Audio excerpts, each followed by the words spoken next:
अगर आप भी रिटायरमेंट प्लानिंग कर रहे हैं तो ये वीडियो आपके लिए बहुत इंपॉर्टेंट होने वाला है। हाय, आई एम मेघा बंसल। आज हम डिस्कस करेंगे कि आपके पास रिटायरमेंट प्लानिंग के कौन-कौन से ऑप्शंस हैं और उनमें क्या-क्या डिफरेंसेस है, कौन सा बेटर है, क्या-क्या उसके बेनिफिट्स हैं, एवरीथिंग।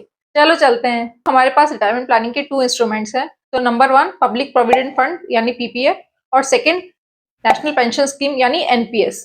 तो आज हम डिस्कस करेंगे कि इन दोनों में क्या-क्या डिफरेंसेस हैं, क्या बेनिफिट्स हैं, क्या रिस्क है, कितना टेन्योर है और बहुत कुछ। Number 1 application. जब हम पीपीएफ की बात करते हैं तो ये सिर्फ उन लोगों के लिए एप्लीकेबल है जो इंडियन सिटीजन है। पीपीएफ में अप्लाई करने के लिए आपका इंडियन सिटीजन होना बहुत जरूरी है, ये भले आप किसी भी एज ग्रुप में हो। और अगर आप एनपीएस को अपना रिटायरमेंट प्लानिंग का ऑप्शन कंसिडर कर रहे हो, एनपीएस में इंडियन सिटीजन के अलावा एनआरआई भी अप्लाई कर सकते हैं, प्रोवाइडेड उनकी एज 18 टू 60 के बीच में होनी चाहिए। दूसरा, अगर हम रिटर्न्स की बात करें तो पीपीएफ में डेफिनेट है, फिक्स रिटर्न मिलता है आपको। करंटली ये रिटर्न 7.1% चल रहा है, तो आपका fix and for sure return है कि आपको 7.1% का return year on year base पे मिलेगा ही मिलेगा। जबकि एनपीएस का रिटर्न थोड़ा बहुत मार्केट परफॉर्मेंस पे डिपेंड करता है। अब ये थोड़ा बहुत क्यों बोल रही हूँ मैं, क्योंकि एनपीएस में आपके पास ऑप्शन होता है कि आप इक्विटी परसेंट अपना ज्यादा सेलेक्ट कर सकते हो, कि आप ज्यादा इक्विटी में इन्वेस्ट करना चाहते हो या ज्यादा कॉर्पोरेट बॉन्ड में इन्वेस्ट करना चाहते हो। क्योंकि एनपीएस में रिटर्न मार्केट परफॉर्मेंस पे डिपेंड करता है, ये रिटर्न फ्लक्चुएट भी कर सकते हैं, कभी ज्यादा भी हो सकता है, 10% 11%, जो कि अप्रोक्सीमेटली 10 to 11% ही रहता है। और अगर हम रिस्क की बात करें तो आप कह सकते हैं कि पीपीएफ 100% रिस्क फ्री है, जबकि एनपीएस में ये थोड़ा बहुत रिस्की होता है as compared to PPF. But overall इसकी रिस्क कम ही होती है, क्योंकि आपका पैसा एनपीएस में डाइवर्सिफाइड इन्वेस्टेड रहता है in corporate bonds, government bonds and equities. और one point to note is कि आपका इक्विटीज का शेयर जैसे जैसे आपकी एज बढ़ती जाती है, इक्विटीज का शेयर कम होता जाता है। फोर्थ पॉइंट, अगर हम मिनिमम इन्वेस्टमेंट की बात करें तो दोनों ही केसेस में मिनिमम इन्वेस्टमेंट 500 रुपीज का है। और अगर हम मैक्सिमम इन्वेस्टमेंट की बात करें तो पीपीएफ में आप maximum yearly 1.5 lakh rupees invest कर सकते हैं, और एनपीएस में आप कितना भी अमाउंट इन्वेस्ट कर सकते हैं। अगर हम टेन्योर की बात करें तो पीपीएफ का बाय डिफॉल्ट टेन्योर होता है 15 ईयर्स का, और जिसको आप एक्सटेंड कर सकते हैं 5 ईयर्स के लिए एवरी टाइम। और एनपीएस में आप 60 ईयर्स के बाद ही पैसा निकाल सकते हैं, उसके पहले पैसा निकालने की कोई पॉसिबिलिटी नहीं है।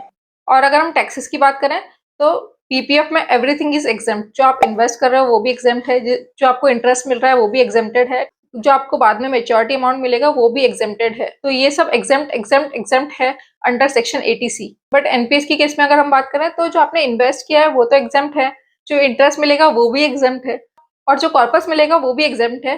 But one point to consider, जो आपको पेंशन मिलेगी आफ्टर 60 ईयर्स, उस पर आपको टैक्स देना पड़ेगा। अगर हम एग्जाम्पशन की बात करें तो इसमें आपको 1,50,000 का टैक्स एग्जाम्पशन मिलता है फॉर ओल्ड टैक्स रिगाइम पेयर्स को अंडर सेक्शन 80CC, और 50,000 का एक्स्ट्रा भी आपको एग्जाम्पशन मिलता है अंडर सेक्शन 80CC-D। तो इन टोटल आपको अप्रोक्सीमेटली 2 लाख का टैक्स एग्जाम्पशन मिल जाता है।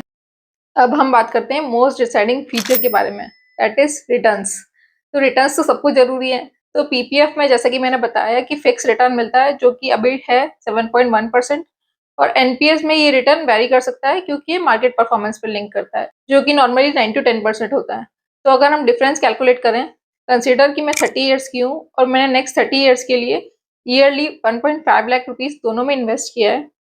तो अगर हम 7.1% के हिसाब से रिटर्न निकालें, तो अगर हम 1.5 लाख रुपीज ईयरली इन्वेस्ट करते हैं for next 30 years in PPF at the rate of 7.1%, तो हमारा इन्वेस्टेड अमाउंट है 45 लाख रुपीज। हमारा टोटल इंटरेस्ट है 1,09,50,000 रुपीज अप्रोक्सीमेटली, और जो हमारा मेच्योरिटी कॉर्पस बन के आ रहा है वो है 1,54,50,000 रुपीज अप्रोक्सीमेटली। और अगर हम एनपीएस की बात करें तो यहाँ पे भी हमने इन्वेस्ट किया है 45 लाख रुपीज, हमारा इंटरेस्ट बन के आ रहा है वो है 1,83,84,000 अप्रोक्सीमेटली, और हमारा जो मेच्योरिटी पे कॉर्पस बन के आ रहा है वो है 2,28,84,000, विच इज टू गुड। इसके अलावा हम बात करें कि इंपॉर्टेंट पॉइंट है विड्रॉल की बात करें, तो हम पीपीएफ में हमको 15 ईयर्स के बाद पूरा पैसा मिल जाता है, जबकि हम एनपीएस में मेच्योरिटी पे ओनली 60% अमाउंट ही हम विड्रॉ कर पाते हैं, बाकी बाकी अमाउंट हमको हर महीने पेंशन के फॉर्म में मिलता रहता है।